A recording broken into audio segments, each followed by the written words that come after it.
കൊട്ടിയൂർ അമ്പലത്തിൽ പോയിട്ടും എന്തുകൊണ്ട് വീഡിയോ ഇട്ടില്ല എന്നുള്ള എൻ്റെ കൂട്ടുകാരുടെ ചോദ്യത്തിന് മറുപടിയായിട്ടാണ് ഞാൻ വന്നിരിക്കുന്നത്. വേറൊന്നും കൊണ്ടല്ല, ഭയത്തോടെയും ഭക്തിയോടെയും പോയിരുന്ന അമ്പലമായിരുന്നു കൊട്ടിയൂർ.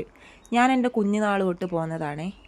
പക്ഷേ ഇന്നെല്ലാവരും അത് സോഷ്യൽ മീഡിയയിൽ ഭയങ്കര പരാതിയും പരിഭവമാക്കി മാറ്റിയിരിക്കുകയാണ്.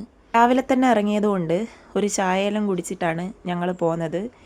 ഏകദേശം അമ്പലത്തിലെത്തിയിട്ടുണ്ട്. ഓടപ്പൂവെല്ലാം പതിവ് പോലെ ഇവിടെ ഉണ്ട്. ഓർമ്മ വെച്ച നാളിൽ ഒരു വർഷം ഒഴികെ ബാക്കി എല്ലാ വർഷവും ഞാൻ മുടങ്ങാണ്ട് കൊട്ടിയൂർ പോയ ഒരാളാകട്ടോ. മുമ്പേ ഞാൻ ഞങ്ങളുടെ കൂടെയുള്ള ഇളനിക്കാരെ കാര്യം പറഞ്ഞായിരുന്നില്ലേ, അവരും അച്ഛനും എല്ലാവരും കൂടെ നടന്നാകട്ടോ ഇവിടം വരെ വരിക. അപ്പോൾ ഞങ്ങളിവിടെ കൊട്ടിയൂരെത്തിയിട്ടുണ്ട്. ബാഗും കാര്യങ്ങളൊക്കെ ഞങ്ങളുടെ ഡ്രസ്സെല്ലാം വെക്കാൻ വേണ്ടി കഞ്ഞിപ്പുരയിലോട്ട് പോകുന്നുണ്ട്. അവകാശികൾ അല്ലെങ്കിൽ ഇളനീർക്കാർ എന്നറിയപ്പെടുന്ന ഞങ്ങൾക്ക് കഞ്ഞിപ്പുര അതിൻ്റെ അകത്ത് തന്നെ ഉണ്ട് കേട്ടോ.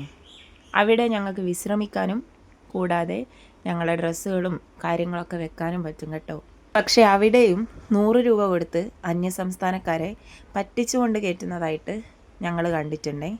ഈ പരാതി പറയുന്നവരെ നമുക്ക് കൂടുതൽ കുറ്റം പറയാൻ പറ്റത്തില്ല. കാരണം അവിടെ നടക്കുന്ന ചില സത്യാവസ്ഥകൾ അറിഞ്ഞു കഴിഞ്ഞാൽ നമുക്ക് പരാതി തീരത്തില്ല.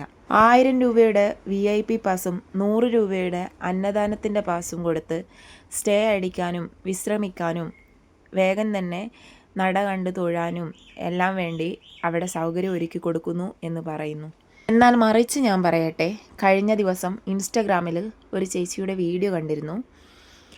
ആ ചേച്ചി ഇട്ടിരിക്കുന്നത് ഇതുപോലെയാണ്. അവിടെ ആംബുലൻസ് ഇല്ല, ഡോക്ടേഴ്സ് ഇല്ല, അല്ലെങ്കിൽ വെള്ളമില്ല, ഇതൊക്കെ പറഞ്ഞ് ഇത്രയും ആൾക്കാർ വരുമെന്നോ അല്ലെങ്കിൽ ഇതുപോലെ ഫേമസ് ആവുമെന്നോ പ്രതീക്ഷിച്ചൊരമ്പലമല്ല കൊട്ടിയൂർ. ഞാൻ മുമ്പേ പറഞ്ഞതുപോലെ ഭക്തിയും ഭയത്തോടെയും പോയിരുന്ന അമ്പലമായിരുന്നു. പിന്നീട് ആരോ ഒരാൾ ഇതുപോലെ സോഷ്യൽ മീഡിയയിലിട്ട് വൈറലാക്കിയതാണ് നമ്മളെപ്പോലെ ഒരാൾ. അപ്പം അതിന് ശേഷമാണ് ഇങ്ങനെ ജനങ്ങളും കാര്യങ്ങളും സമയമെടുത്ത് അവരതെല്ലാം ആ കുറച്ചിലുകളെല്ലാം മാറ്റുന്നതായിരിക്കും എന്ന് പ്രതീക്ഷിക്കുന്നത്. എന്ന് പറഞ്ഞാലും ആവശ്യത്തിന് ബാത്റൂമുകളുണ്ട്, വെള്ളം അത്യാവശ്യം ദാഹിക്കുന്നവർക്ക് എല്ലാവർക്കും അവർ വെള്ളം എത്തിക്കുന്നത് ഞാൻ കണ്ടിട്ടുണ്ട്. നമുക്ക് മുഴുവനായിട്ടും അവരെ കുറ്റം പറയാൻ പറ്റത്തില്ല. അങ്ങനെ പതിവ് പോലെ ഞങ്ങൾ കല്ലരച്ച് ചന്ദനം തൊടുന്നുണ്ട്. മിതു അമ്മയ്ക്കും കുഞ്ഞിനും എനിക്കൊക്കെ തൊട്ട് തരുന്നുണ്ട് കേട്ടോ. യമോള് ജനിച്ചിട്ട് ആദ്യത്തെ വർഷം തന്നെ അവക്കും കൊട്ടിയൂർ അമ്പലത്തിൽ വരാൻ പറ്റി. അവക്കും എൻ്റെ കുട്ടിക്കാലം തൊട്ട് ഞാൻ വന്നതുപോലെ അവക്കും വരാനാവട്ടെ എന്ന് ഞാൻ പ്രാർത്ഥിക്കുകയാണ് കേട്ടോ.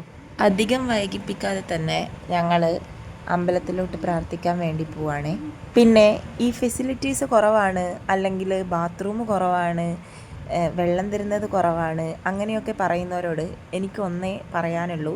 കൊട്ടിയൂർ അമ്പലം എന്ന് പറയുന്നത് വിനോദസഞ്ചാര കേന്ദ്രത്തിൽ പെടുന്ന ഒന്നൊന്നുമല്ല. പിന്നെ ആരും തർക്കിക്കേണ്ട ആവശ്യമൊന്നുമില്ല. ഇപ്പോഴാണ് അന്യസംസ്ഥാനക്കാരാണെങ്കിലും അന്യ നാട്ടുകാരാണെങ്കിലും വേറെ ജില്ലകളിൽ നിന്നാണെങ്കിലും കൊട്ടിയൂർ അമ്പലത്തിൽ ആളുകൾ വരുന്നത്. എന്നാലും ചുരുക്കം പേർ വന്നാൽ മാത്രമേ.